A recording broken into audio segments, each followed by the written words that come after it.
জনাব এম হাসান। ধন্যবাদ। আজকের বিশেষ টকশো বিশ্ব মুক্ত গণমাধ্যম দিবসের সম্মানিত উপস্থাপক দৈনিক আমাদের কুমিল্লা ব্যবস্থাপনা সম্পাদক শাহজাদা ইমরান। আপনাকে আসলে আপনি যে প্রশ্নটি করেছেন যে সম্মুখীন হচ্ছে কি না, আজকে যেই আপনার রিপোর্টার্স উইদাউট বর্ডার্স যে রিপোর্টটি প্রকাশ করেছে আজকে আন্তর্জাতিকভাবে, যে বাংলাদেশের অবস্থানটা আপনি দেখেন 163 থেকে কিন্তু 165 ধাপে চলে গেছে। ঠিক আছে, 2 ধাপ নিচে নেমে গেছে। এই যে আপনার এই যে পরিসংখ্যানটা, যে তথ্যটা, সূচকটা, এটার মাধ্যমে প্রমাণ হয় যে আসলে আমরা বাংলাদেশের সাংবাদিকরা আসলে কোন পর্যায়ে আছি। ঠিক আছে, এটা হচ্ছে উত্তর। আর আপনি জেনে থাকবেন যে আমাদের বিশেষ করে আমাদের এই যে দক্ষিণ এশিয়ার অঞ্চলগুলোতে কিন্তু আসলে মুক্ত গণমাধ্যমটা একেবারেই তলানিতে। এটা আমাদের জন্য খুবই হতাশার। এই হচ্ছে অবস্থা। আর বিশেষ করে আমরা যখন কুমিল্লাতে কাজ করি, মাঝে মাঝে দেখা যায় যে আসলে ইচ্ছা করলেও অনেক কিছু কিন্তু আমরা প্রকাশ করতে পারছি না। যে কোনো মাধ্যম থেকে যে কোনো ধরনের একটা বাধা বিপত্তি চলেই আসছে। এই হচ্ছে অবস্থা আমাদের। তো আমরা চাচ্ছি যে বিশ্বমুক্ত গণমাধ্যম দিবসে আমরা যেন মুক্তভাবে কাজ করতে পারি, এই ধরনের ব্যবস্থা আসলে আমাদের নিজেদেরকে করতে হবে এবং ঝুঁকি নিয়ে কাজ করতে হবে। শাহজাদা ইমরান। ধন্যবাদ জনাব রুবেল মজুমদার। আমরা জানি আপনি একজন খুবই ইয়ং রিপোর্টার এবং আপনি কোনো প্রতিবেদন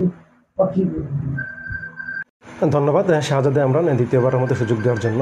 প্রতিবন্ধকতা বলতে আপনি আপনার সাথেই আমরা একটা কাজে গিয়েছিলাম, আমরা একটা সংবাদের সংগ্রহ করার জন্য। এটা হচ্ছে গোলাবাড়ি সীমান্তে আমরা গিয়েছিলাম, আপনি যদি মনে থাকবে আপনার। আমরা গিয়েছিলাম সংবাদ ওখানে তথ্য নিয়ে এবং বিভিন্ন তথ্য জেনে কিন্তু আমরা গিয়েছিলাম যেখানে একটা সংবাদ আমরা করব। কিন্তু দেখা গেছে যে আমরা যখন ওই স্থানটিতে যাই তখন দেখা গেল যে আসলে প্রশাসনের লোকজন কিন্তু আমাদেরকে সহায়তা করেনি। আপনার মনে থাকবে প্রশাসনের কিন্তু আমাদেরকে সহযোগিতা করেনি এবং উল্টো কিন্তু ওরা আমাদেরকে আরও ফাঁসানোর চেষ্টা করেছিল, যারা বিজেপির সদস্যরা। দেখা গেছে যে আসলে এটা, এবং ওরা বলেছে যে এখানে তো সাংবাদিক মাঝে মাঝে আসে, আসলে আমরা ওদের সাথে কথা বলি এবং ওরা যা আছে আমরা দিয়ে দিই। এই যে একটা এই যে ওরা সাংবাদিকরা আসে, কারা যায় এখানে, কারা ওদেরকে আসলে লালন পালন করে। ঠিক আছে, এগুলো কিন্তু আসলে দেখার বিষয়। তো এই যে প্রতিবন্ধকতা বলতে আমি তো বললাম যে আসলে আমাদের এই যে সরকারি সংস্থাগুলোও কিন্তু আসলে দেখা গেছে যে আমাদেরকে কিন্তু সীমান্তে আমাদেরকে সহযোগিতা করেনি। এই একটা বড় ধরনের প্রতিবন্ধক কিন্তু আমরা পড়েছিলাম, আপনার মনে থাকবে এটা কিন্তু।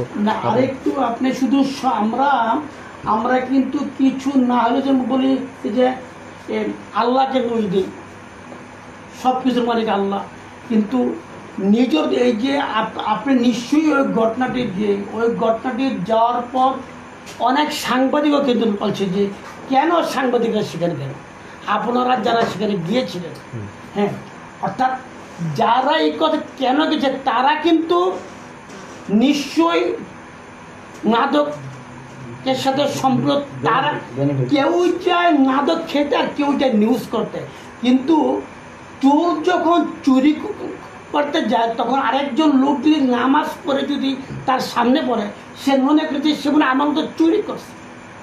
আর একজন নামাজি যখন রাস্তায় দাঁড়ায়, যখন চোর আসে মনে করছে সে আমার তো মসজিদ নামাজ পড়ে আসছে।